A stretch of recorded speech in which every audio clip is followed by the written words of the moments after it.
వేడివేడి అన్నంతో బంగాళాదుంపల వేపుడు, చాయ్తో ఆలు సమోసా, పంజాబీ దాబాలో వేడివేడి ఆలు కుల్చా, చిన్న పెద్ద ఇష్టంగా తినే ఆలు చిప్స్, ఇంకా ఎన్నో కూరల్లో భారతీయుల వంటకాల్లో ప్రధానంగా కనిపించే వినిపించే కాయగూర బంగాళాదుంప. బంగాళాదుంపలతో పాటు టమాటో, పచ్చిమిర్చి, కేబేజీ, కాలీఫ్లవర్ లాంటి భారతీయ వంటకాల్లో మమేకమైపోయిన ఎన్నో ఆహార పదార్థాలు, యాపిల్ లాంటి పండ్లు భారతదేశానికి చెందినవి కాదంటే నమ్ముతారా? కానీ నమ్మక తప్పని నిజాలివి. ఎక్కడి నుంచో వచ్చి మన వంటల్లో కలిసిపోయిన కూరగాయల గురించి ఈరోజు తెలుసుకుందామా?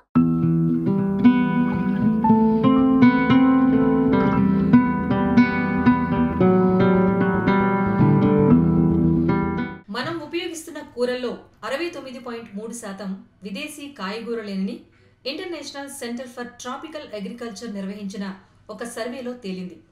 వీటి చరిత్ర ఏంటి? ఇవి భారతదేశానికి ఎలా వచ్చాయి అంటే, బంగాళాదుంప దక్షిణ అమెరికాలో 15వ శతాబ్దం నుంచి పండిస్తున్న పంట అని చెబుతారు. 1537లో యాండీస్లోని ఒక గ్రామంలో స్పానిష్ ప్రజలు తొలిసారిగా బంగాళాదుంపను చూసినట్లుగా చెబుతారు. కూరగాయల రాజుగా పేర్కొనే బంగాళాదుంపను తొలిసారిగా యూరోపియన్లు కెనరీ ఐలాండ్స్లో 1567లో గుర్తించారు. దీనిని యూరోప్లో 1580 నుంచి 85 మధ్యలో ప్రవేశపెట్టినట్లు చరిత్ర చెబుతోందని దియా కోహ్లీ అనే రచయిత ఒక ట్రావెల్ బ్లాగ్లో రాశారు.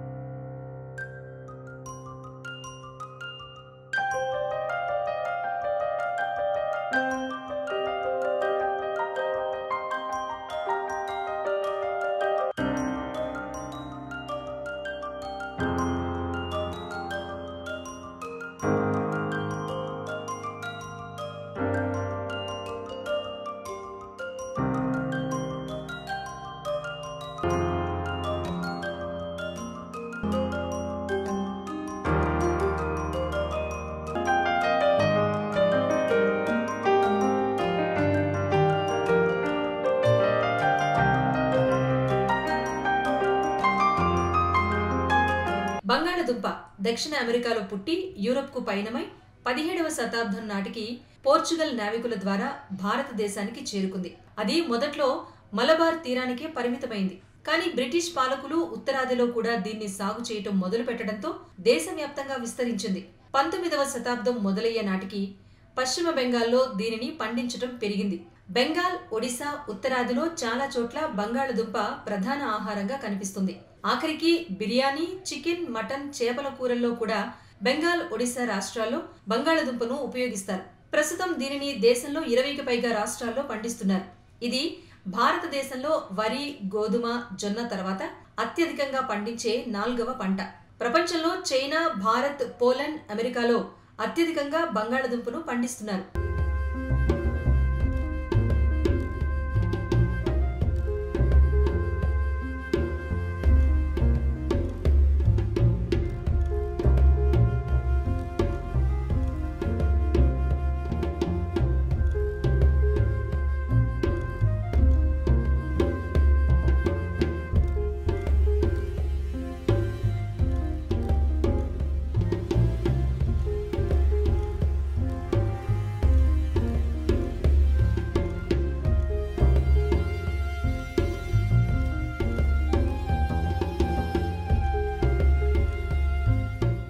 భారతదేశంలోనే కాదు, తెలుగు వంటల్లో కూడా విరివిగా వాడే టొమాటోలు భారతీయ పంట కాదు అంటే నమ్ముతారా?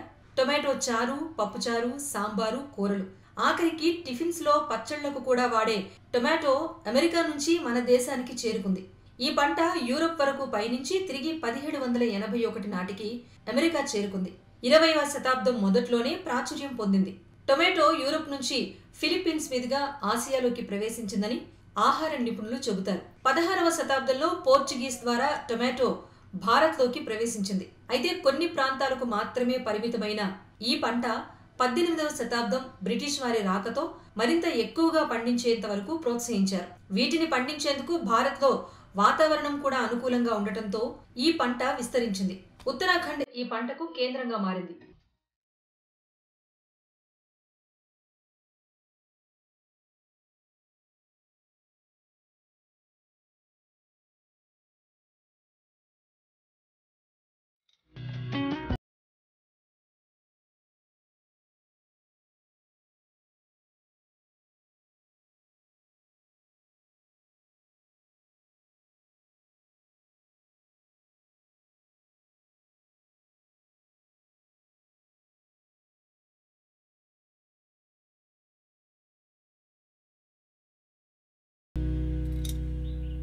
భారతీయ వంటింటిలో ఖచ్చితంగా ఉండే పదార్థాల్లో మిర్చి ఒకటి. తెలుగు రాష్ట్రాల్లో అయితే వంకాయ, పచ్చిమిర్చి కారం, పచ్చిమిర్చి పచ్చడి, పచ్చిమిర్చి బజ్జీలు బాగా ప్రసిద్ధి. మిర్చి క్రీస్తుపూర్వం 7500లో లాటిన్ అమెరికా ప్రాంతంలోని న్యూ మెక్సికోలో పుట్టింది. గొటిమాలాలో క్రీస్తుపూర్వం 5000 సంవత్సరాల ప్రాంతంలో పెరూలో స్థానికులు మిర్చిని పండించినట్లుగా ఇందు మెహతా రాసిన అధ్యయనంలో పేర్కొన్నారు. మిర్చిని ఎక్కువగా ప్రధాన పంటలను పక్షులు తినకుండా వాటిని కాపాడుకునేందుకు పెంచేవారని అంటారు. కొలంబస్ 1493లో తనతో పాటు పచ్చిమిర్చి విత్తనాలను స్పెయిన్కు తీసుకుని వెళ్లాడు. అక్కడి నుంచి మిర్చి యూరప్కు, ఆసియాకు విస్తరించింది. 16వ శతాబ్దం నుంచి దక్షిణ ఆసియాలో ఈ పంట పండించడం తీవ్రంగా పెరిగింది. ఆంధ్రప్రదేశ్, మహారాష్ట్ర, కర్ణాటక, తమిళనాడులలో పచ్చిమిర్చిని అధికంగా పండిస్తారు. ఈ మిర్చిని వాస్కోడిగామా భారత్కు తీసుకుని రాకముందు భారతీయ వంటల్లో మిరియాలు మాత్రమే వాడేవారట.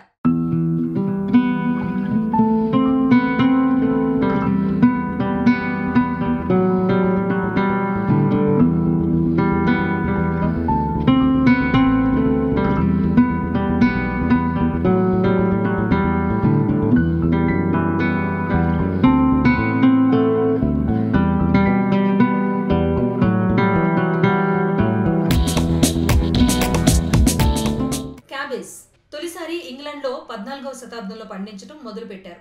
అక్కడి నుంచి ఇది ఆసియా, అమెరికాకు వెళ్ళిందని ప్లాంటియా.com అనే వెబ్సైట్లో ఉంది. 14వ శతాబ్దం నుంచి 17వ శతాబ్దంలో పోర్చుగీస్ వర్తకులు దీన్ని భారతదేశానికి తీసుకొచ్చారని చారిత్రక ఆధారాలు చెబుతున్నాయి. ప్రస్తుతం చైనా తర్వాత ప్రపంచంలో అత్యధికంగా భారతదేశంలో క్యాబేజ్ను పండిస్తున్నారు. దీన్ని ఎక్కువగా కూరలు, సలాడ్స్, శాండ్విచ్ తయారీలో అనేక రకాలుగా వాడతారు. గత 150 సంవత్సరాల నుంచి భారతదేశంలో కాలీఫ్లవర్ పండిస్తున్నారు. 1822లో షారన్పూర్లో ఈస్ట్ ఇండియా కంపెనీ ప్రతినిధిగా ఉన్న డాక్టర్ జెమ్సన్ దీనిని భారతదేశానికి తీసుకొచ్చారు.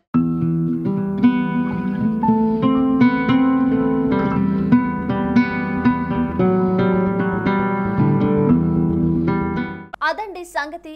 చూశారుగా, పైన చెప్పినవి మాత్రమే కాదండి, కాలీఫ్లవర్, క్యారెట్, బీట్రూట్ వంటి కూరలు కూడా ఎక్కడి నుంచో వచ్చి మన వంటకాల్లో చేరినవే. యాపిల్ వంటి పళ్ళు కూడా ఎక్కడి నుంచో వచ్చినవే. అయితే విదేశీ ఆహారం స్వదేశీ ఆహారంగా మారడం రాత్రికి రాత్రి జరిగిన విషయం కాదు. కొన్ని ఏళ్లు పట్టి ఉంటుంది. ఏం జరిగినా మన మంచికే అన్నట్టు ఆరోగ్యానికి మేలు చేసే ఏ ఆహారమైనా తినాలి. మన ఆరోగ్యం కోసమే అవన్నీ మన ఆహారంలో వచ్చి చేరాయి. అంతే కదండి.